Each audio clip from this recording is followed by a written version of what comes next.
Capítulo 4. E uma mulher, das mulheres dos filhos dos profetas, clamou a Eliseu, dizendo: Meu marido, teu servo, morreu, e tu sabes que o teu servo temia ao Senhor, e veio o credor, para levar os meus 2 filhos para serem servos. E Eliseu lhe disse: Que te hei de fazer? Dize-me que é o que tens em casa. E ela disse: Tua serva não tem nada em casa, senão uma botija de azeite. Então disse ele: Vai, pede emprestadas, de todos os teus vizinhos, vasilhas vazias, não poucas.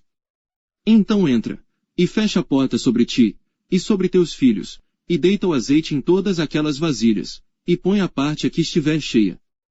Partiu pois dele, e fechou a porta sobre si e sobre seus filhos, e eles lhe traziam as vasilhas, e ela as enchia. E sucedeu que, cheias que foram as vasilhas, disse a seu filho: Traze-me ainda uma vasilha. Porém ele lhe disse: Não há mais vasilha alguma. Então o azeite parou. Então veio ela, e o fez saber ao homem de Deus. E disse ele: Vai, vende o azeite e paga a tua dívida, e tu e teus filhos vivei do resto. Sucedeu também um dia que, indo Eliseu a Sunem, havia ali uma mulher importante, a qual o reteve para comer pão, e sucedeu que todas as vezes que passava por ali entrava para comer pão. E ela disse a seu marido: Eis que tenho observado que este que sempre passa por nós é um santo homem de Deus. Façamos-lhe pois um pequeno quarto junto ao muro, e ali lhe ponhamos uma cama, uma mesa, uma cadeira e um candeeiro, e há de ser que, vindo ele a nós, para ali se recolherá. E sucedeu que um dia ele chegou ali, e recolheu-se àquele quarto, e se deitou. Então disse ao seu servo Geazi: Chama esta sunamita. E chamando-a a ele, ela se pôs diante dele. Porque ele tinha falado a Geazi. Dize-lhe: Eis que tu nos tens tratado com todo desvelo, que se há de fazer por ti? Haverá alguma coisa de que se fale por ti ao rei, ou ao capitão do exército? E disse ela: Eu habito no meio do meu povo. Então disse ele: Que se há de fazer por ela? E Geazi disse: Ora ela não tem filho, e seu marido é velho. Por isso disse ele: Chama-a. E chamando-a a ele, ela se pôs à porta. E ele disse: A este tempo determinado, segundo o tempo da vida, abraçarás um filho. E disse ela: Não, meu senhor, homem de Deus, não mintas a tua serva. E concebeu a mulher, e deu à luz um filho, no tempo determinado, no ano seguinte, segundo Eliseu lhe dissera. E crescendo o filho, sucedeu que um dia saiu para ter com seu pai, que estava com os segadores. E disse a seu pai: Ai, a minha cabeça! Ai, a minha cabeça! Então disse a um moço: Leva-o à sua mãe. E ele o tomou, e o levou à sua mãe, e esteve sobre os seus joelhos até ao meio-dia, e morreu.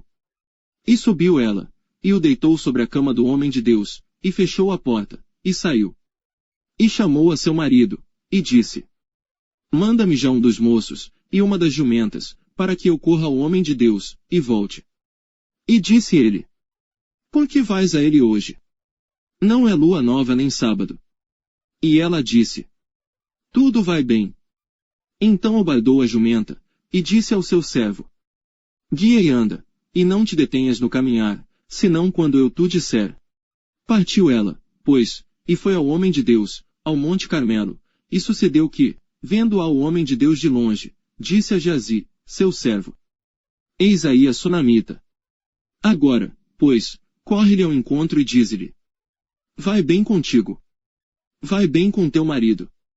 Vai bem com teu filho. E ela disse: Vai bem. Chegando ela, pois, ao homem de Deus, ao monte, pegou nos seus pés, mas chegou Geazi para retirá-la. Disse porém o homem de Deus: Deixa, porque a sua alma está triste de amargura, e o Senhor me encobriu, e não me manifestou. E disse ela: Pedi eu a meu senhor algum filho? Não disse eu, não me enganes. E ele disse a Geazi: Cinge os teus lombos, toma o meu bordão na tua mão, e vai, se encontrares alguém não o saúdes, e se alguém te saudar, não lhe respondas, e põe o meu bordão sobre o rosto do menino. Porém disse a mãe do menino: Vive o Senhor, e vive a tua alma, que não te hei de deixar. Então ele se levantou, e a seguiu. E Geazi passou adiante deles, e pôs o bordão sobre o rosto do menino, porém não havia nele voz nem sentido, e voltou a encontrar-se com ele, e lhe trouxe aviso, dizendo: o menino não despertou. E chegando Eliseu àquela casa, eis que o menino jazia morto sobre a sua cama. Então entrou ele, e fechou a porta sobre eles ambos, e orou ao Senhor. E subiu à cama e deitou-se sobre o menino, e pondo a sua boca sobre a boca dele, e os seus olhos sobre os olhos dele, e as suas mãos sobre as mãos dele, se estendeu sobre ele, e a carne do menino aqueceu. Depois desceu e andou naquela casa de uma parte para outra, e tornou a subir, e se estendeu sobre ele. Então o menino espirrou 7 vezes, e abriu os olhos. Então chamou a Geazi, e disse: chama esta sunamita. E chamou-a e veio a ele. E disse ele: toma o teu filho. E entrou ela, e se prostrou a seus pés, e se inclinou à terra, e tomou o seu filho e saiu. E, voltando Eliseu a Gilgal, havia fome naquela terra, e os filhos dos profetas estavam assentados na sua presença, e disse ao seu servo: põe a panela grande ao lume, e faze um caldo de ervas para os filhos dos profetas. Então um deles saiu ao campo a apanhar ervas, e achou uma parra brava, e colheu dela enchendo a sua capa de colossíntidas, e veio, e as cortou na panela do caldo, porque não as conheciam. Assim deram de comer para os homens. E sucedeu que, comendo eles daquele caldo, clamaram e disseram: homem de Deus, a morte na panela. Não puderam comer. Porém ele disse: trazei farinha. E deitou-a na panela, e disse: dai de comer ao povo. E já não havia mal nenhum na panela. E um homem veio de Baal-Salisa, e trouxe ao homem de Deus pães das primícias, 20 pães de cevada, e espigas verdes na sua palha, e disse: dá ao povo, para que coma.